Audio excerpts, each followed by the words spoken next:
Hello everyone, welcome back again. Let me know if you have a visual of a little blinking DOS window. If so, I shall begin the start of the fourth game in a moment.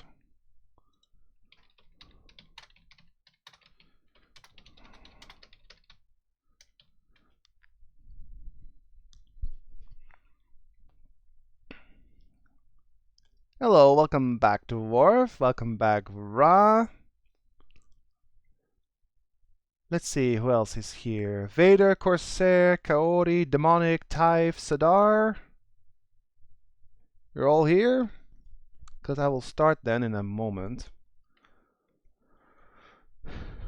That was quite a performance, Vader. I hope you'll be fine.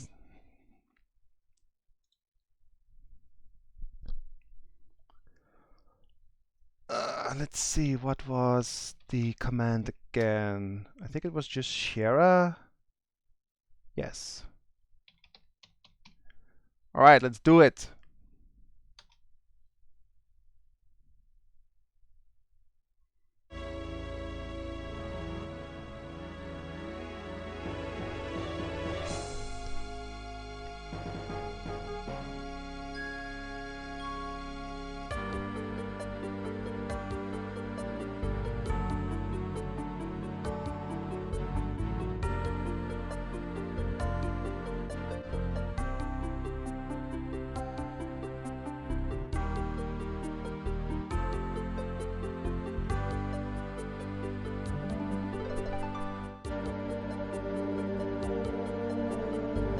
So, the first game, we went to Germany.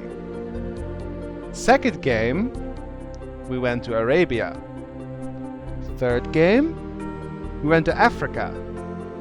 And now in this game, we're going to Russia and Eastern Europe. Please insert your saved character disc from any of the first 3 Quest for Glory games into the disk drive, so that your hero can make the journey to Quest for Glory, Shadows of Darkness. Thief to 4. Import. Your character has been successfully imported. Welcome to Shadows of Darkness. Your character has been reported as a thief. Only if this is incorrect indicate your profession overall. Otherwise, please continue. Continue. And here we are. Our stats from the last game. Except a few things have been boosted slightly to the absolute minimum. Like Picklock's got a small boost, climbing as well, and stealth a little bit, dodge a little bit. It's to basically make sure you can at least use the skill in this game. So we have 400 points, which is a little bit more than last time. They go by 5. So, as per tradition in the chat, what do you think we should level up this time? Also, there's a new skill here, Acrobatics, which you get automatically.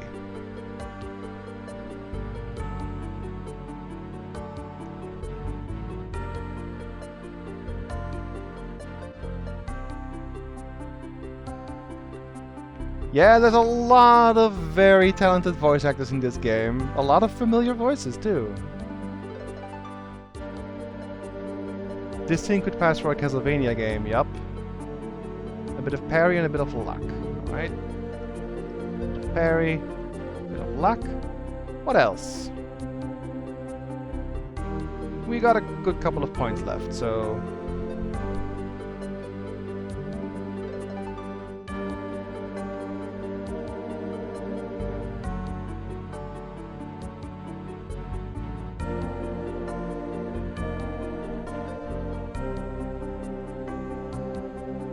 let me know where we should upgrade more.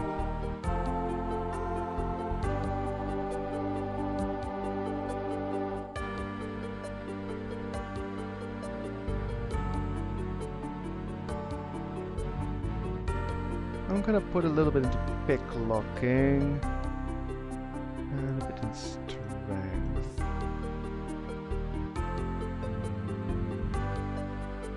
weapon use, bit of agility. What else? Stealth is easy to level. Maybe a bit of parry, a bit of dodge.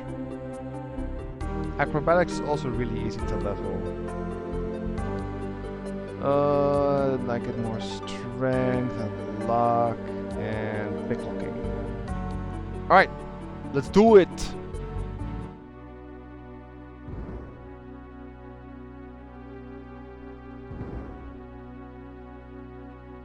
You awaken from nightmares of flying and falling. You find yourself in this strange place. The only illumination, an eerie green glow. You've lost your weapons and the contents of your backpack somewhere during the journey. Ah, man. All you have are the clothes and armor on your back. This leaves you with 4 burning questions. Where are you? How did you get here? Who brought you here? And how in blazes can you get out of here? No, make that 5 burning questions. What city did your luggage end up in this time? Also, I am going to quickly change a few things, so... let's go make a first save. How's the volume for everyone? Because the 4th game is a little different. I may have to up the volume a little bit. TV business.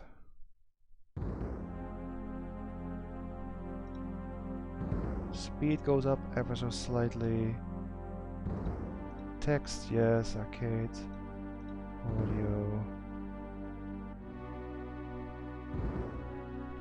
Voice go a bit higher. Then I have to basically up this a little bit. And then go here to volume mixer and put this up. Okay. Let me know how it sounds now. Okay? You are in a large cave, dimly lit by glowing lichen on the walls. Strange, irregular outcroppings of stone grow from the ground, looking like the skeleton of some enormous beast. Here and there, petrified human bodies seem to grow half in, half out of the floor and walls. Better, much better, much better. Okay. So, the only equipment that we have is our not chainmail.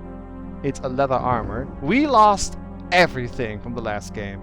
We have no money. We have no potions. We have no weapons. We have zilch. All we have from the last game are our stats. That's it. So we're kind of stuck. Let's look around a bit. Oops. You stumble and fall over the ancient petrified corpse. As you pick yourself up, you discover a dagger and some coins on the dried out dead body. It isn't going to use them anymore, so you take them. That's the new point noise, that we got something. 2 points. We have a dagger! Yay! Suitable bow for closing, fighting, and throwing.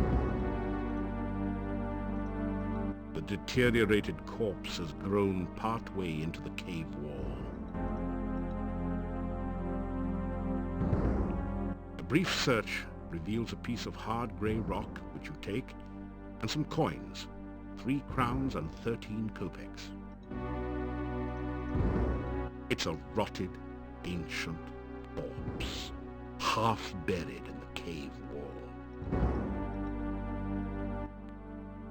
You find 30 assorted copper and gold coins on the body. The torch is firmly embedded in its holder. This torch is firmly embedded in its holder.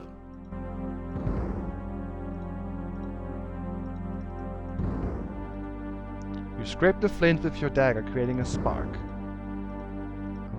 This torch then. It looks like a torch, but there doesn't appear to be any pitch or other flammable material on it. Go here and then we use the dagger on the flint to make a spark. Or like here then. This is not a good place to practice throwing. Or do you need to use the flint on this thing? You strike sparks off the flint using your dagger. Torch soon begins to burn, almost as if by magic. You take the torch. You light the torch in the sconce with the one you are carrying. This is some kind of altar to the Dark One. The top is covered with sand. Torch holders flank the altar to provide light for nameless rites and unspeakable rituals.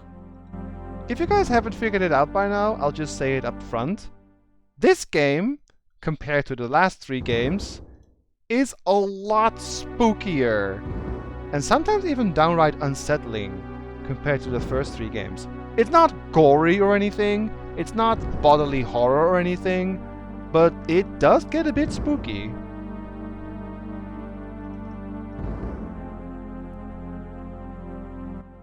You force the sphincter open with your dagger and pass through. You've made it into a large chamber. Stone valves, like the one you just passed through, apparently block 3 other passageways. There is a huge stone altar in the center of the room, and an exit to the south. You're in the heart of the cave. Stone valves close off passageways leading in all directions. In the center of the chamber is a bleak stone altar covered with dark stains. Those scratches on the cave floor look deliberate. They must be a thief mark. So, they introduced something new in this game called thief marks. They're basically just like little runes that give you small clues about where stuff is or where loot can be found. In this case, it was just literally pointing you to the exit, which is like right here.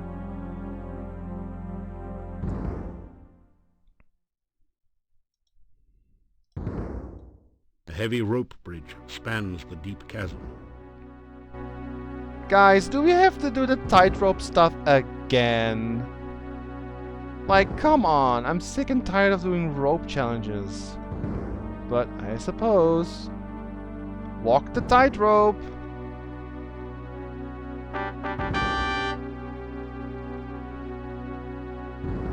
You just barely made it across the pit. What the heck is that thing down there? You can see the entrance to a large cave at the bottom of the pit. You catch an occasional glimpse of a horrid, multi-tentacled monster just inside the cave. Great, let's not go down there then.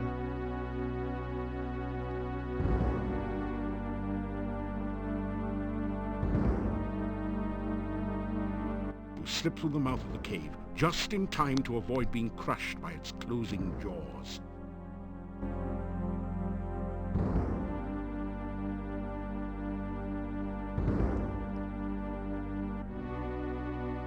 You are alive! Only one person has ever walked away from there before. Who are you? How did you get here? Oh, there are so many questions I want to ask you. But I have to get home quickly. It is so dangerous out at night in Mordavia. The town is due north of here. Be careful. There are many bad things wandering around. Good luck. Oh, by the way, my name is Katrina. I hope we meet again sometime. Farewell. Okay. Oh man, we didn't even get a chance to flirt. A 6-pointed symbol seems to pulse with energy and comes loose in your hand when you touch it. You have the feeling that you may need this sign, so you carefully store it in your pack. We got this weird thing, the Dark One sign. Something about this bronze symbol makes your skin crawl. It looks vaguely like a stylized octopus with only 6 tentacles. The archway above the path is inscribed with 8 arcane symbols. You recognize 7 of them.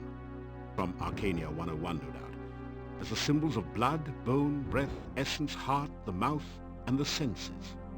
The 8th is new to you. It looks a bit like a 6-tentacled starfish, or perhaps more like a squished squid. Something about the symbol fascinates and scares you at the same time.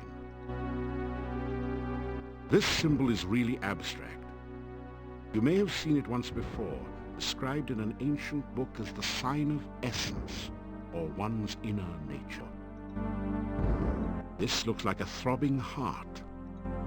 This strange symbol is the traditional magic representation of the senses. The cloud symbol is a traditional representation of breath. This is the symbol of blood in the form of a huge carved droplet. This symbol is a stylized representation of a crossed pair of bones. This symbol looks like a mouth with pursed lips. The cave mouth looks like the jaws of some horrid creature, waiting to chew up and swallow anyone who should be so foolish as to try to enter the cave. Kinda looks like a xenomorph in a bit, right? For those of you who have seen the movie Alien or Aliens, it has a bit of the same face shape or head shape.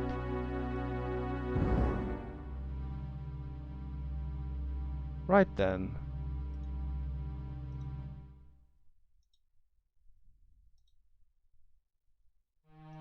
The path is dripping with slimy goo. You're having a hard time maintaining your footing on it.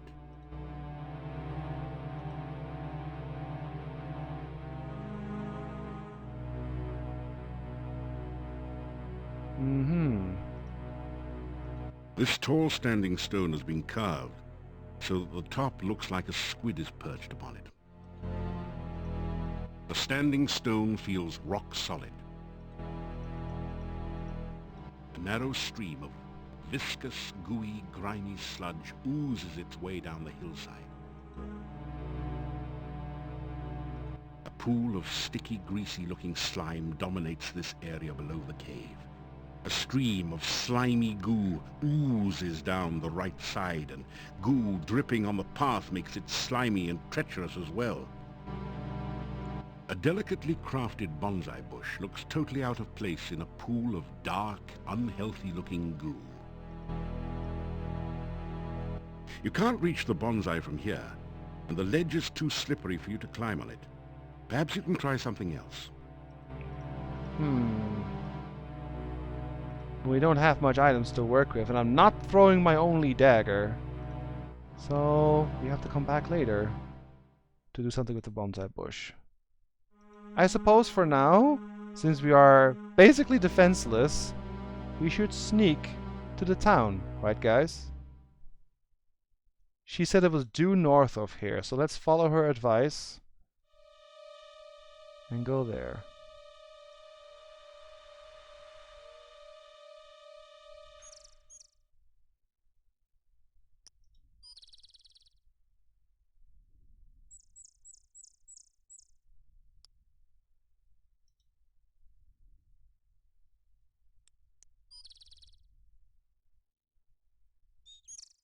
The overworld has changed back to what it was in the first game.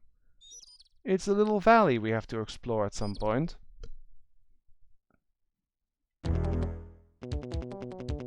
Well then... You are near the northwestern corner of the forest. Not talking about that. Ugh.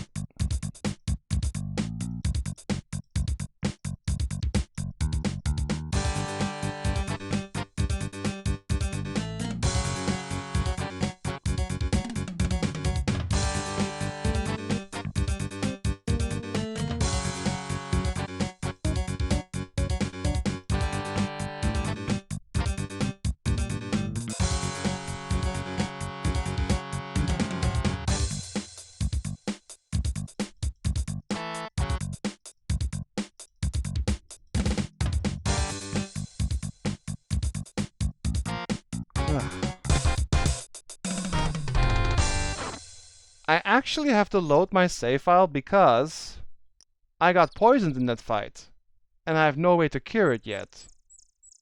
But I wanted to show off that one fight. So let's try that again. It's the only enemy you do not want to fight this early. But of course it shows up. Hey Goromorks! You like the music, huh? It's good. We need to find a couple of daggers so we can start throwing them in the fight. You want to have daggers for things that have range, like this guy.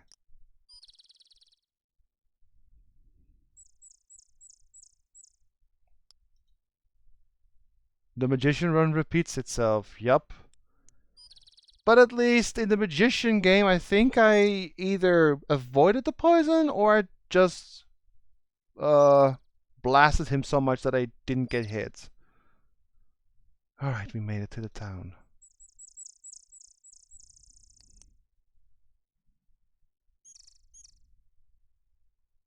Good. The walls of the town rise majestically above you. Tall shocks of corn have been harvested and wait here to be stored for the winter. I mean, we are a thief and we have no food. Yoink! You take an ear of the corn and put it away in your pack. You nibble some corn. Good. Some beautiful giant pumpkins are growing in the field. Take a pumpkin? You've never been very good at making pumpkin pie. Aw, man. I mean, we have some corn at least, so it's something. Let's go into the town. The huge boulder raises a solitary wooden staff high above the clearing. The curved staff has a very organic look to it. Its curves seem somehow feminine. You can feel a sense of magical power radiating all around it.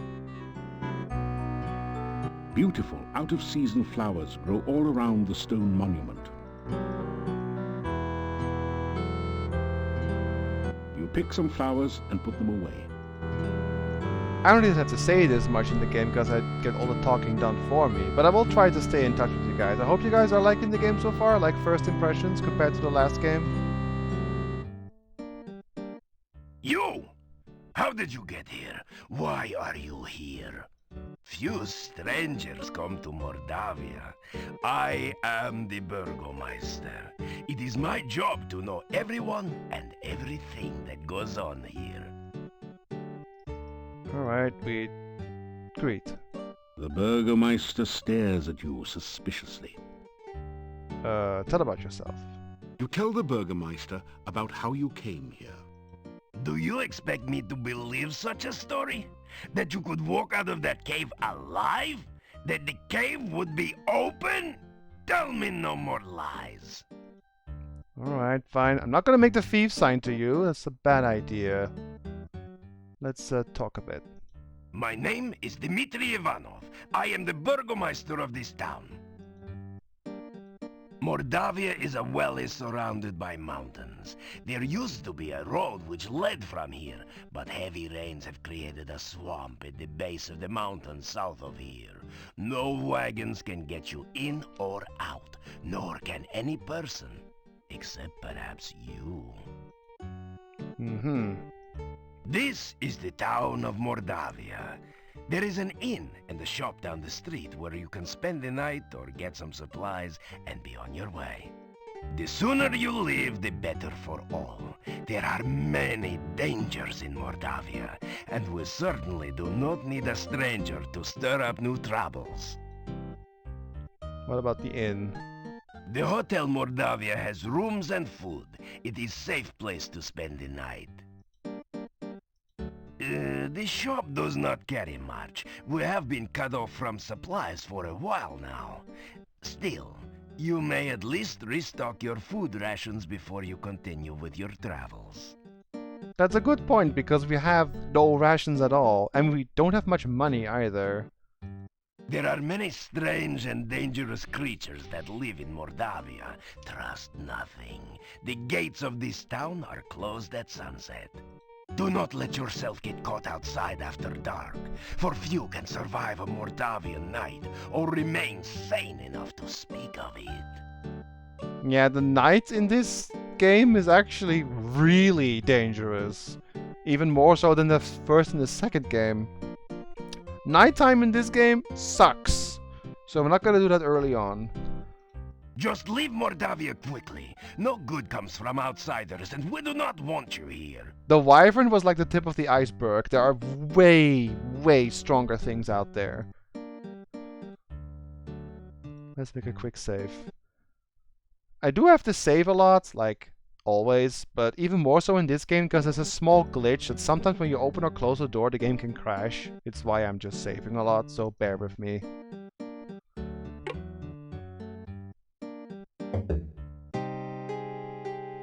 This general store is cheery and well lit, thanks to the warm hearth.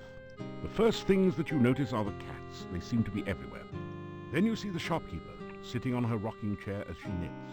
She's a very, well, sturdy-looking woman. So, you're the stranger in town. I've heard all about you already. This is the store counter. It's covered with more cats than merchandise. The cozy cat conveys a calmness most common in comfortable confine. The cozy cat. The shopkeeper is a short, plump, plain-faced woman with coarse features. Coarse features? Hello. If you must know, my name is Olga Stovich. What's your name, stranger? And what are you doing in Mordavia? Oh, professional hero, huh? Easy to say, hard to do. We'll see. Let me see, what could you use? Well, besides my regular items like brooms and pens, I really don't have anything else for adventurers like yourself. I do have some lovely sandwiches you can use for rations.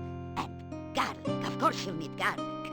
I've also got some oil you can use to keep the weapons and armor from rusting. And if you like sweets, I've got some yummy homemade candy. Although the garlic-flavored ones have all been purchased by now. I'll have to make some more. Oh, and a shopping bag to carry things in. I have a couple of those left. Okay. So garlic, candy, rations, small hand broom. What is your rations? My husband always said I make the most interesting sandwiches. They're very good for you, and I only charge 50 kopecks each for them. Well, alright. Shop. Yeah, my husband and myself had run this shop for many, many years. My husband passed on now, but I keep it just the way he liked it. A well-run shop is a busy shop, he always used to say. Not very busy anymore, what with the swamp. But I try to keep it going the best I can. Mostly housewares, but a few items that might interest you. Well, let's see. How much money do we even have? I would love to buy a lot, but I have barely any money. Hang on, I need to see. How much money do I have? 14 crowns. If I remember right, I think 100 kopecks is 1 crown. I can buy a few rations. Maybe some garlic. I can't buy everything, obviously, but we can at least have some food. So let's buy some trail rations. Oh, it tells you. Okay. Yeah, okay.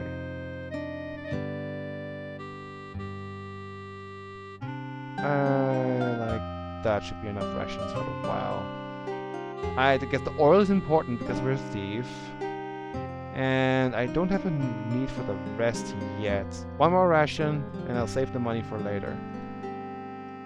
So, let's take a look at these rations. Rations, you have 7. These avocado and garlic sandwiches are the strangest adventuring meals you've ever encountered. Still, they do last a long time and will keep you from starving to death. Of course, you may wish you'd starve to death if you have to eat them too often. Avocado garlic sandwiches. What a weird combination. But you know what? Maybe it actually tastes not so bad. Anything else to tell me? What would you like to know about? About... Ooh.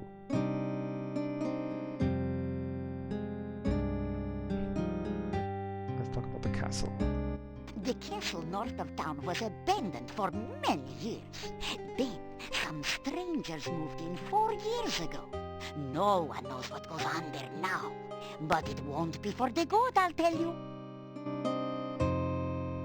Werewolves?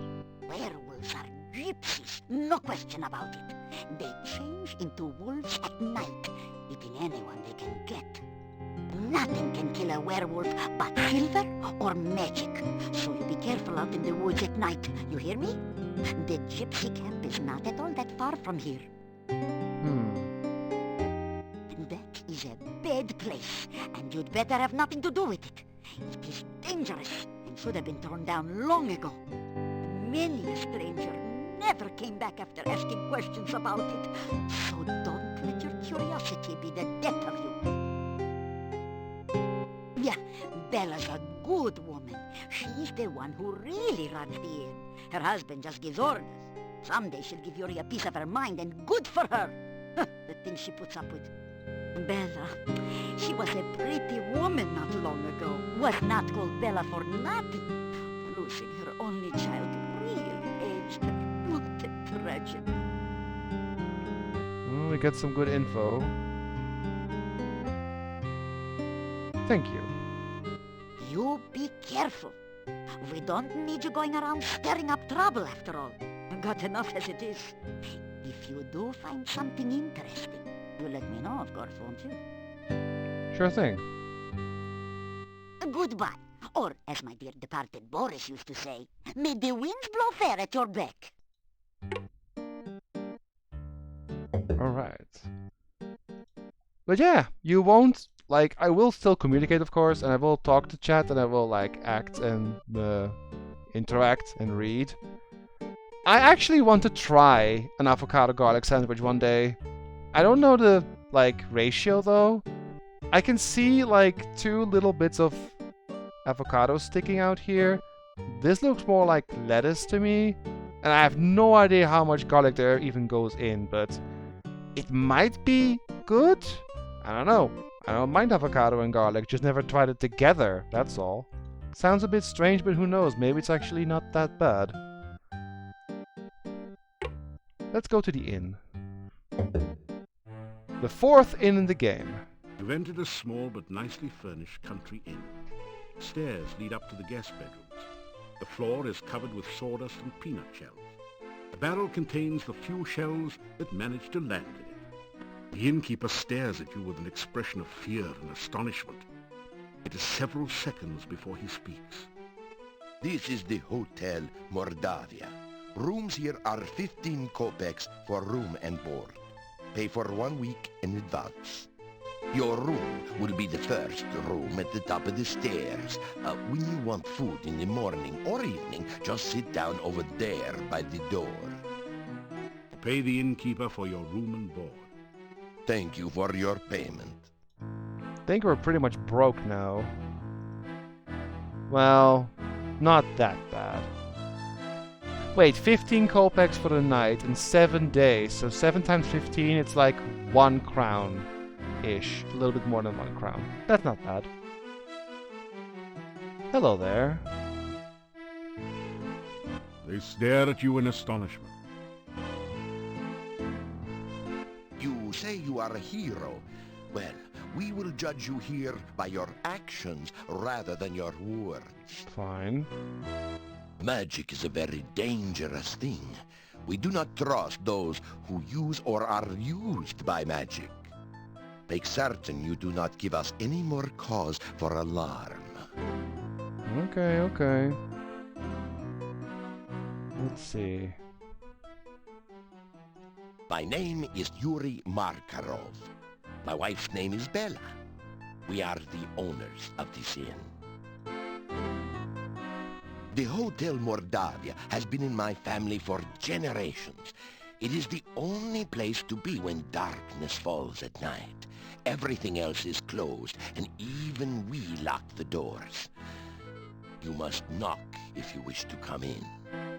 Okay. Make certain you are back in town before dusk.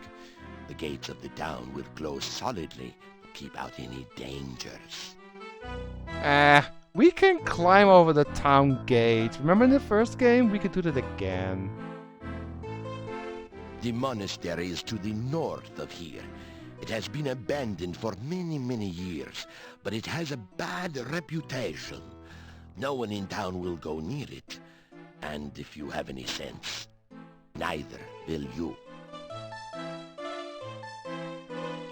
Let's talk to these gentlemen over here.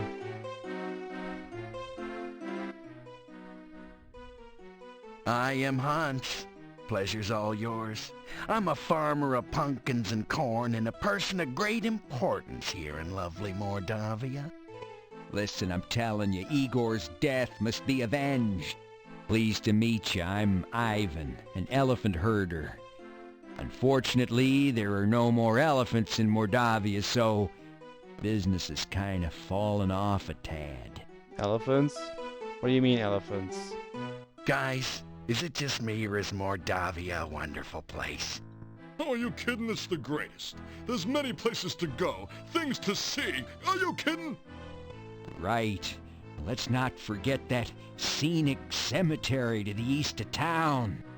Everyone here's nothing but grins. Real friendly. Yeah, except when we don't know you. We don't like strangers. Or anyone else that's weird and doesn't belong. Oops. Right. Yeah, there's a weird little glitch when you talk to them the first time. They're talking about something that happens way later in the game. I kind of skipped through it, so pay it no mind. It's just something that's... The game is not that super polished. There are a few minor weird glitches here and there, but I know how to avoid most of them. Rumors. You talking to me? What rumors? Oh, there are no rumors here. Unless you count the rumor that the castle is owned by... Horse patootie. There are no rumors in Mordavia to speak of. Okay. The town of Mordavia is a quiet place. Filled with friendly, joyful, stinky people.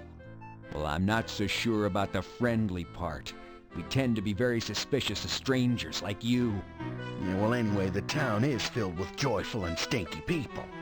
Yeah, happy, joyful, and stinky people. Well, I wouldn't call us particularly joyful. As a matter of fact, most of us are pretty glum. Oh, very well, all right, then Mordavia is filled with people, you know, stinky ones. Yeah, many stinky people. Well, I wouldn't exactly call it many.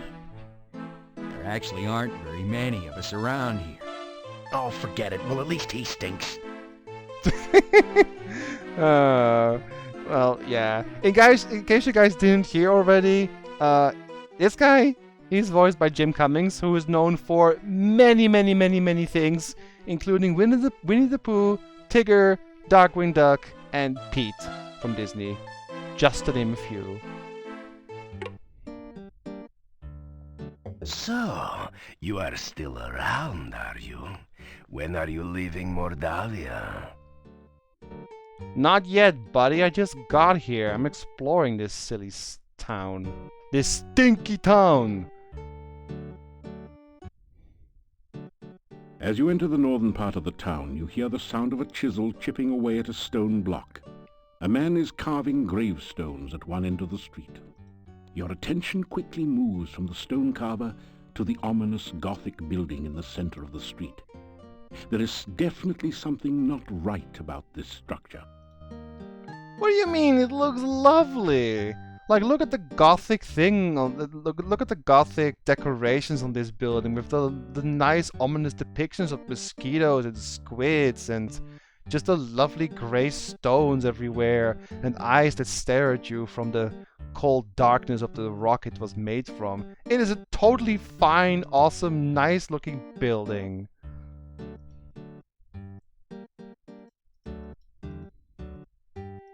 The headstone carver stares at you and then goes back to work.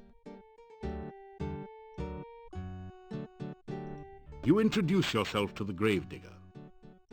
Me, Igor. And now, let's make a thief sign, because why not? Make the peculiar motions of the thief sign to Igor. You make fun of Igor or what? Okay, he's not a thief.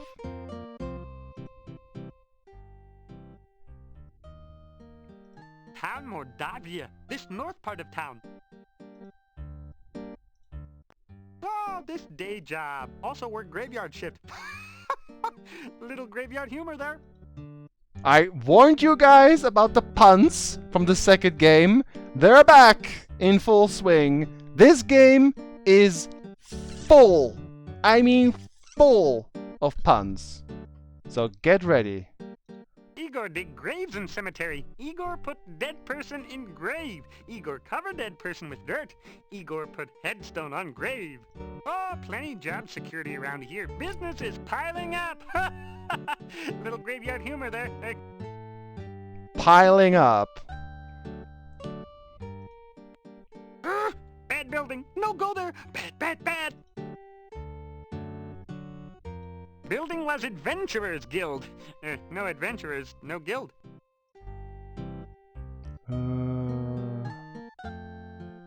Rumors. Oh, Igor not hear rumors. Igor not no stranger in town. Igor not no doctor make strange things in lab. Igor not no funny man in inn not funny. Igor not know many things. Igor not hear many things.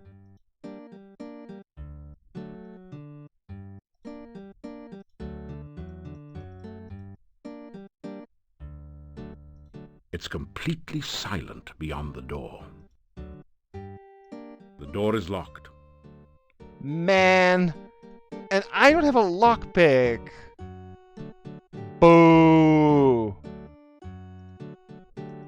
I feel weak. I'm a thief and I can't break anywhere because I have no lockpick. It got lost when I went into the cave at the beginning of the game. Can't even open the dang thing. Need to find myself a lockpick somewhere. Still you remain. Yes, of course I remain, buddy.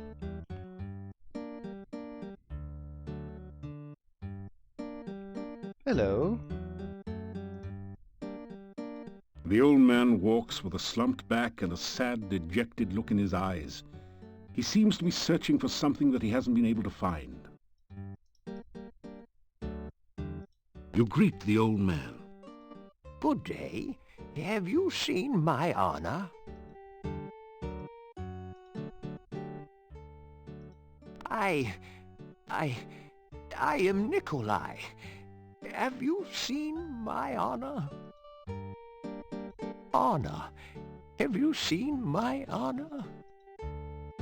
I am looking for Anna. Have you seen Anna? Don't think we have, sir.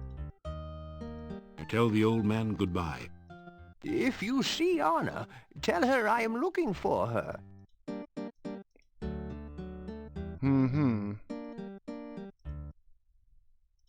As you can see, the automatic save is already in full swing here as well. It looks like a gigantic stone nose. Who knows what it really means? The door lintel looks almost like a moustache.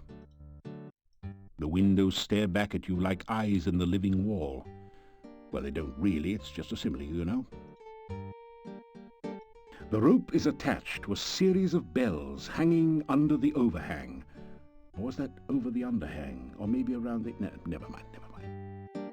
Okay, let's get this straight. If the windows are eyes, and there's a nose and a moustache above the door, then the door must be a mouth. Gulp. A set of brightly colored pull ropes hangs down in front of the door. Or maybe they're just stray moustache hairs. The sign reads, Dr. Cranium. You wonder what sort of medicine he practices. No idea. But let's see.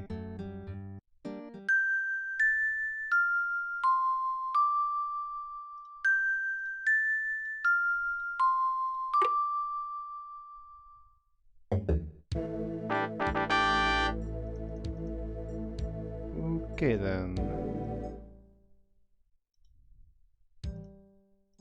This strange device is labeled Transcendental Receiving Animal Processor. I wonder if that stands for something. Be careful, it might be a trap. It might be a trap.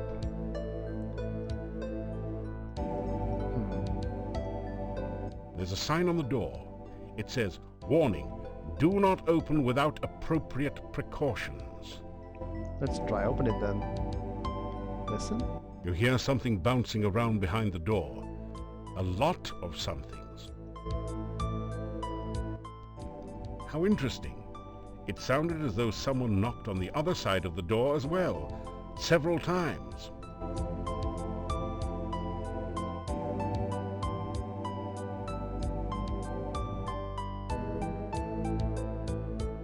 Oh no, you've been Antwerped. Fortunately, these are just baby Antwerps, so the attack wasn't fatal.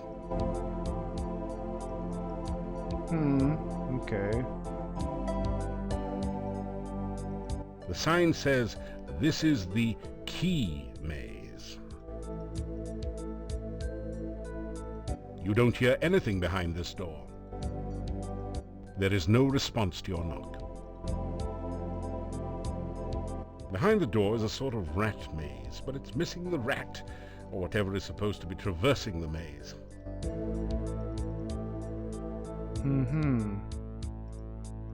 It's a truly impressive, original, multimedia work created out of whitewash and sawdust. The bust's eyes seem to follow you as you walk through the hallway. Yeah, this statue does move. Well, let's try use this weird machine, I guess. Welcome to the Transcendental Receiving Animal Processor. You can analyze the creature you wish to capture and apply the proper bait. If the animal is in the immediate vicinity, the trap will catch it for you.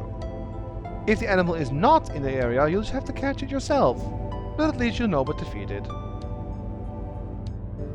Alright, let's play a little game. Chat! You can say yes or no to each question. There are many weird answers we can get from this thing, so go ahead. Are you ready to identify an animal? Yes or no? This is to read the question again, by the way, but we could go yes or no.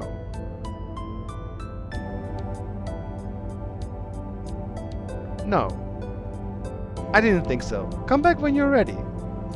Alright, we're ready, yes. Does it move? The animal we're trying to catch. Does it move? No. Yes. Yes. Does it move? No. It's dead, Jim. Let's see who gets that reference. Are you ready? Yes. Does it move? Yes. Does it have legs?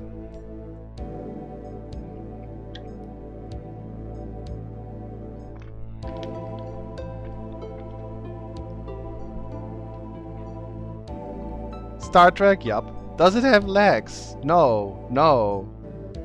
Yes. No. Does it bounce? Yes or no?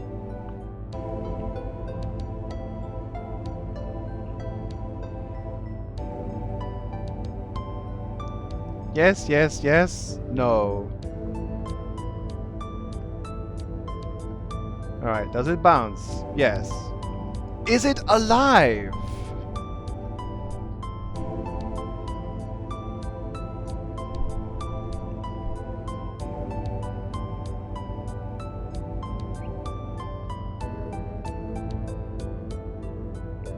Yes, yes, yes, yes. No. Well, most votes count, so is it alive? Yes. It's a snake that swallowed a rubber ball! Yes or no?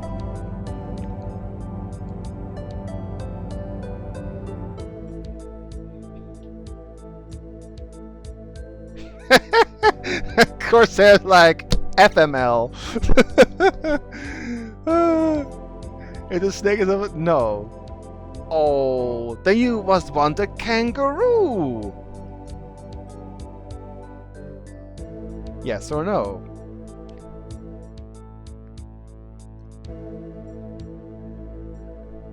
No, nay, no. No. Oh, I know. It's a frog refugee from a French restaurant.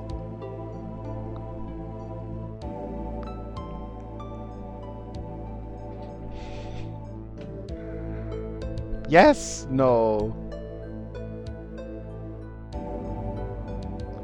Oh heck, why not? This is just cruel. Yes, yes. Alright, yes. Try feeding it wingless flies.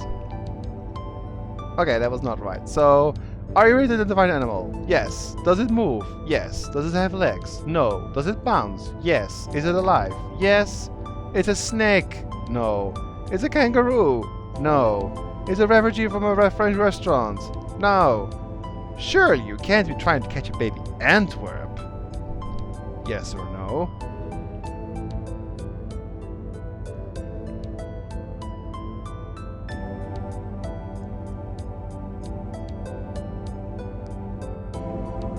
Yes, yes, no, yes.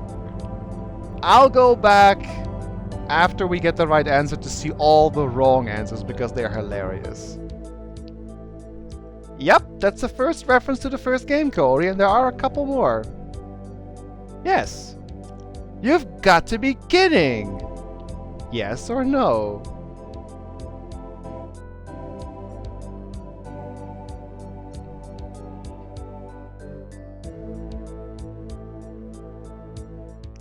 No, no, no, nope. Don't say I didn't warn you, but if you really must catch one, baby Antwerps love avocado. Alright, I'm going to restore my game, and now I'm going to show you all the dumb things that you can get by basically saying the wrong things. There's a lot of weird stuff here, so strap yourselves in. Are you ready? Yes. Does it move? Yes. Does it have legs? Yes. Does it have more than 4 legs? No. Try feeding corn to your horse. Or your house. Yes. Does it move? Yes. Does it have legs? No. Does it bounce? No. That's gotta be a banana slug then. Yes. Baste the banana with beer, dear. Alright. Does it move? No. Oh, right.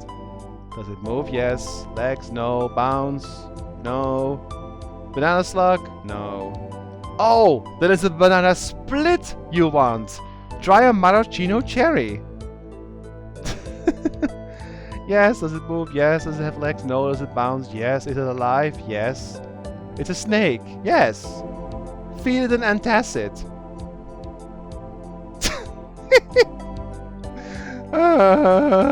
Does it move? Yes. Legs? No. Bounce? Yes. Is it alive? Yes. No. Kangaroo? Yes. Got you. Kangaroos have legs. Nya nya. Shame on you. Animal? Yes. Does it move? Yes. Does it have legs? No. Bounce? Yes. Alive? Yes. Not a snake. Not a kangaroo. Not a frog. Sure you can be catching... No. Phew. You had me worried there for a minute. Okay. Yes. Does it move?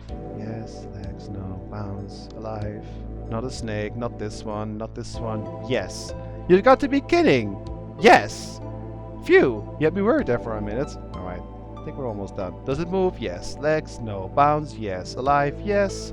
Not a snake. Not a kangaroo. Not a frog. Yes, an Antwerp. Kidding. No. Alright. That's all we can do with the trap for now. But I just wanted to show you all the weird things. And this is only the beginning. We're not even 1/5 in of this game, and already it gives people face palms. So I say you guys are gonna like this one. So we feed it some avocado.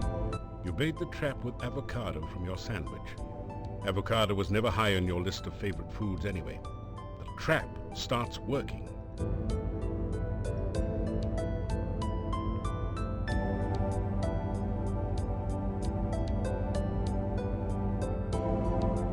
We simply wait for the Antwerp to bounce its way over here.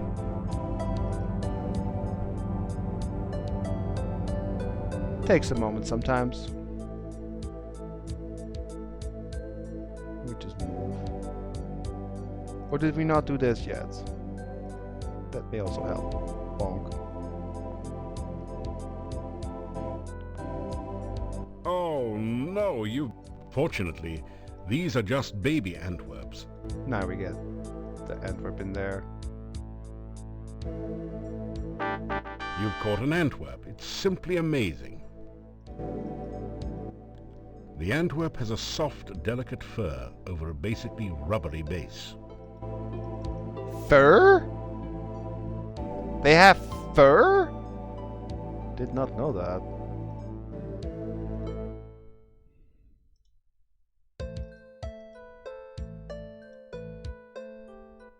This is the Antwerp maze. Antwerps are naturally bouncy, so all you have to do is continually rotate the maze until the baby Antwerp bounces over to the key, then out through the exit. Okay, I have to go lower the speed of the game a little bit, because that's a bit too much. This is...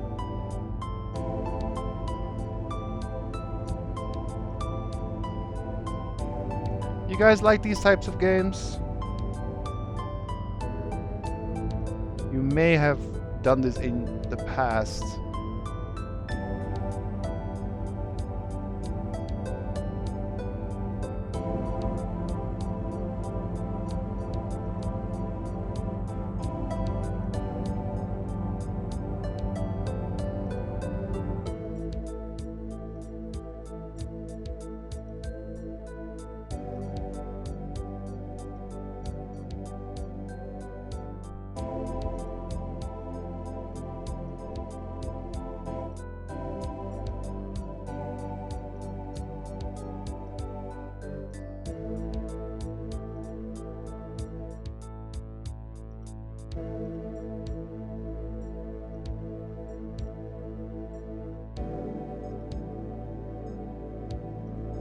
All about timing.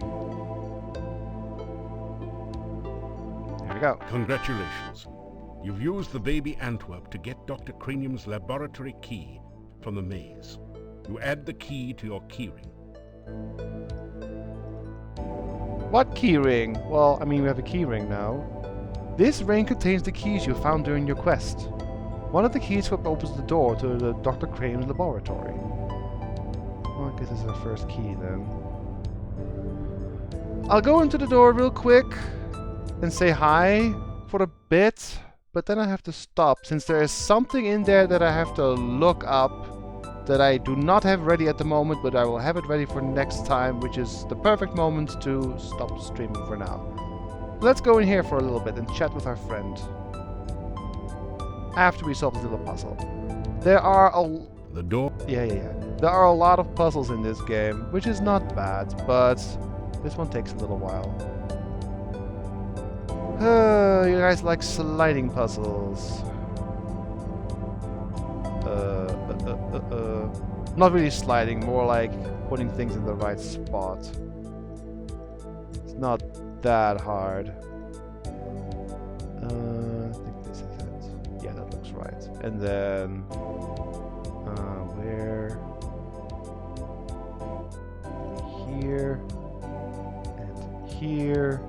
And here. And there. The blue goes... Where does the blue? Blue goes here, I think. Yeah, then green here? No. Oh, that was right, okay. Great!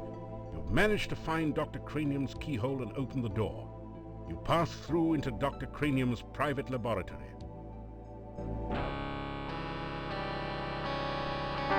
Quickly, Igor, the fluid. I must have the fluid. Oh, excuse me. I thought it was Igor coming in to assist me. He helps out in the lab sometimes. Now then, what can I do for you?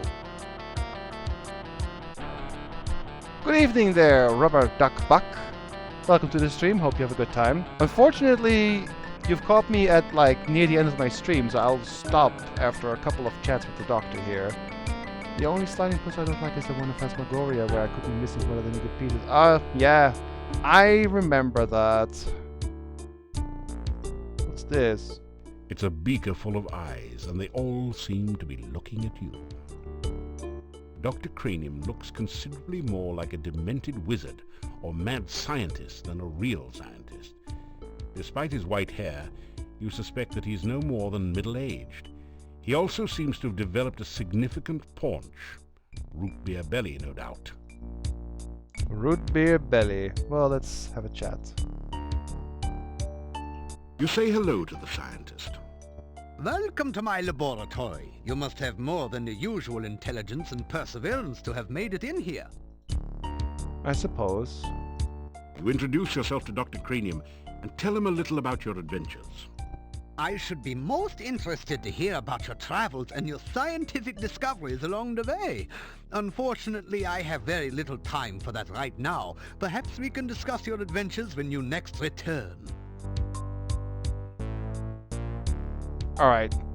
This is the second time we can use the thief sign. I'm only doing it for comedic value, okay? You thumb your nose, rub your belly, and so on. I was afraid of that. As an outsider here, you have apparently not yet built up an immunity to the Moldavian dancing sickness. We used to have several people in town who exhibited those symptoms, but I have not seen any cases in quite some time. Let us hope the disease does not prove fatal in your case. So there were thieves. But where are they now? Anyway, let's have a few chats. My name is Dr. Cranium. I am Moldavia's chief scientist and a certified genius. Some call me mad, but I much prefer Dr. Cranium. Yeah, sure. Ah, yes, science. I'm glad you asked. Science is the process of systematically increasing our knowledge of the world through observation and experiment. Unfortunately, some of the townspeople here seem to have no concept of the wonders of science. Some of them even claim my little inventions are magical. Such poppycock. There's no such thing as magic. Still, the townspeople insisted that I should be able to use my magic to cure wounds and sickness. I told them that I am a scientist, not a doctor, but they wouldn't listen. I had little choice but to concoct some simple elixirs. They were childishly pleased. Science is really so simple once you understand it.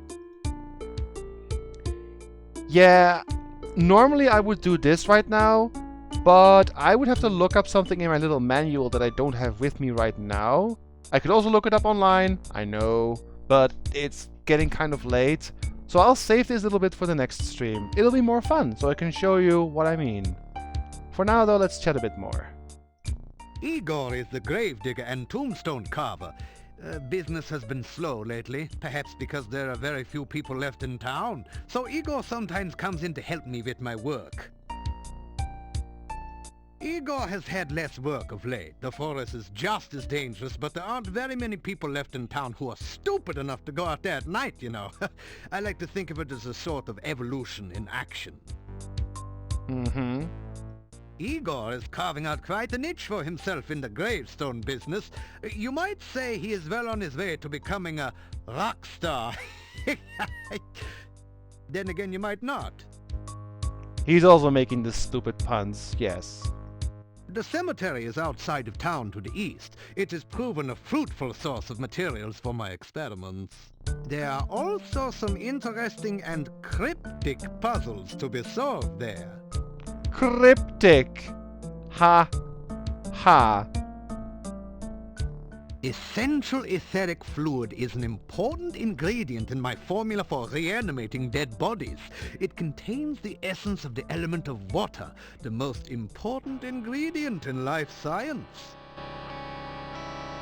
Mm-hmm. This laboratory is where I perform some of my most important research. Lately, I have been trying to bring life back to a dead body and to brew the perfect cup of tea. Okay, what is more important, bringing death to the bringing the dead people back to life, or having the perfect cup of tea? Reanimating the dead is just another day's work in the life of a scientist. Even science cannot bring a person back right the way they were, but one can use scientific principles to restore the semblance of life and energy to formerly dead flesh. The one alchemical combination that I have thus far been unable to fully analyze is that of a good cup of tea. I'm sure there must be a way to duplicate the effects of nature, but the results have not been promising so far. Perhaps you would like a cup of spearmint and beefsteak tea? I thought not. This is even harder than rehydration solution and reviving dead tissue. Mint and beef tea. Yuck. Research is the heart and soul of science. Without constant experimentation to prove or disprove one's hypotheses, the scientist is left trying to solve the world's problems by guesswork. That is hardly the most efficient way to achieve results. I try to maintain a modest selection of useful experimental equipment in my simple laboratory. Unfortunately, it has become very difficult to obtain the most modern scientific accessories since the road out of the valley became closed by the swamp. Yeah, I know. And now for something a bit fun. Mad? Mad? They all call me mad, but what do they know of madness? I am not mad. A bit perturbed about the world situation and how I get so little respect, perhaps, but certainly not mad. Okay. You said your piece. There's a little bit more to discuss with him, but I have to save that for next time. Hey, we got some communication points for that. Nice. And some intelligence too. What do you know? Talking to a scientist made me smarter. Who'da thunk? But yeah, that'll be it for now. I would do more, but it's already over the time where I usually stop streaming. And besides, we basically cleared the whole last game, so this is more or less a bonus.